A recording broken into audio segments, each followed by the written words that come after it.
And with that, I'm going to introduce Evelyn Sanguinetti. Evelyn is joining us to talk about income discrimination, the wealth and what's going on there. And I'll just tell you from the statistics that I see, it appears that at the top of the weekly income earnings pays are Asian men, and at the bottom of that gap is Latino women, and right next to Latino women are Black women. So there's clearly a gap in earnings, and the numbers there. Asian men make on a weekly average $1,447 per week. Compare that to $705 for Hispanic or Latino women, compares to $764 per week for Black women. Black men are only at $830 per week, and Latino men are at $797 per week. Discrimination? I think so. Evelyn, how are you? Welcome to WVON. Thanks for holding for us. Well, thanks for having me, Rufus. I am completely starstruck and honored to be part of your morning show. I am the executive director here at the Hope Fair Housing Center. We are the largest and oldest fair housing center in all of Illinois. And our mission is to fight housing discrimination and segregation in all of its forms. We were born in 1968, right at the death of the late and great Dr. Martin Luther King and the rise of the Federal Fair Housing Act. Right now, the Federal Fair Housing Act, as you know, prohibits discrimination for race, color, religion, sex, disability, familial status, and national origin. And we have the Illinois Human Rights Act that even mirrors that and expands the protected classes. But we have a huge void in those protections. Right now, landlords could discriminate against potential tenants because of their legal source of income. And today I want to talk a little bit about how we are moving as a fair housing coalition to make sure that we have laws protecting those who are discriminated against because of their legal source of income. We'll talk about that. What would be a source of income that's discriminated against? What are they looking down upon? Well, we're looking at all sorts of communities that stand to benefit with this sort of protection. We're looking at retirement income. We're looking at public benefits.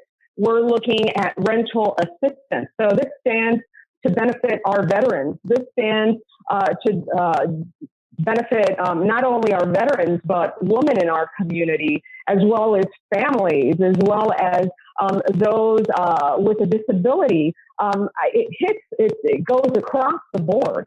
So I think it's something that's very needed, particularly in this day and age where we have a lot of landlords saying that, they're losing their shirts right now because a lot of tenants can't pay. So why would you discriminate against those that come in with a legal source of income? Ladies and gentlemen, we're talking with Evelyn Sanguinetti. We're talking about income discrimination in fair housing, which is a really interesting take on how all these things play in, particularly now when we're in hopefully coming out of a recession. The stimulus that the president signed will help with that tremendously, but there's a greater impact that hits veterans, that hits low-income people, that hits those who are otherwise discriminated against. And we'll talk more about what some of those components are and what we can do about that, thinking of veterans and thinking of low-income people, retirement incomes, public benefit, those who get Section 8 or other rental assistance. We'll get more into that with Evelyn when we come back after this last break for traffic and weather.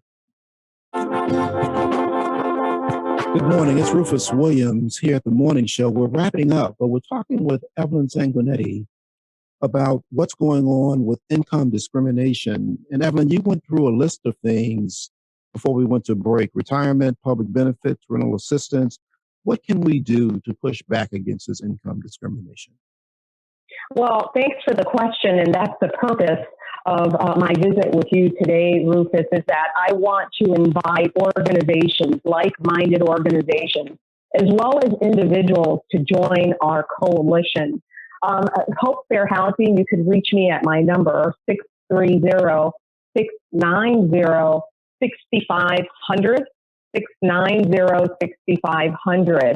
Our coalition is a very big coalition, but this is going to be a statewide tool that is available for everyone in the state of Illinois. So we need to grow. Right now, we have bills, and our very good friend, Representative LaShawn Ford, is the sponsor of this bill to stop source of income discrimination. And at the Senate level, we also have Senator Villavalum, who is a sponsor as well. Both of these bills mirror one another. Our Fair Housing Coalition has been trying for many years to get this sort of protection for those who are discriminated against based upon their source of income. Usually, it's been two particular lobbies that have been successful against us. But I believe that the urgency of now and everything that we're seeing go on and all of the unfortunate things that are happening to our Black and Brown communities, it's in education, it's in the health field, and it's also in housing. The urgency of now exists, and we believe that these bills will become law soon because of the urgency of now. Well, I'll say this. LaShawn Ford has been fighting since he got downstate. And we're honored that he comes on and talks with us very clearly and candidly often about the issues that are going on. So if he's supporting the bill, it is not at all a surprise to us at all. You mentioned that Hope for Housing Center began in 1968, and I'm always amazed, not so much surprised, but there were so many wonderful programs that came up in the 60s because that was when the Enlightenment came, that there were so many things that needed to happen to reverse the rights that had been taken away from people for so long. So to hear that Hope for Housing Center began then on the heels or at the time when we actually lost Dr. King doesn't surprise me at all. There have been wonderful programs that have come. Some of them have not sustained throughout because these have been difficult times. But to know that yours is still going on after such a worthwhile beginning and doing such worthwhile work is so critical for those who really need to engage in fair housing. For those, as we talked before in the last segment, about wealth building and what that means. I mean, it doesn't happen unless you can. One of the first things that you need is a place to live, and it needs to be fairly gained, fairly given, and fairly considered.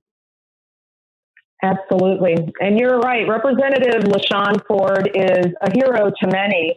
And I want to remind everyone that a handful of units of government do provide protection against source of income discrimination. County of Cook, City of Chicago, Naperville, Champaign. But again, we are a state of 102 counties. So if only one county is participating, then we have another 101 counties with individuals that could be discriminated against on the basis of their legal source of income. And at this time, it's time. You were talking about a renaissance, and I would submit to everyone in Illinois that let's bring that enlightenment and let's make the source of income discrimination a thing of the past. That is a wonderful thing to leave us with, unless you've got something else, Evelyn, that you want to go out on. But that's a wonderful thought and a necessary thought, and particularly recognizing so often it's those who are at the bottom who don't have voices, who aren't heard. And it takes people like LaShawn, it takes people like you, and it takes a microphone like WVON to help to elevate the voices of the otherwise unheard so we can really get some action and save them. Anything else you want to leave us with? Thank you. And it also takes people like you, Rufus. So thank you so much for this opportunity. And remember, call us if you wish to join our coalition. I could be reached at 630-690-6500. Thank you for your time. Indeed. You have an email or a Twitter or any other way that people can reach you other than by phone?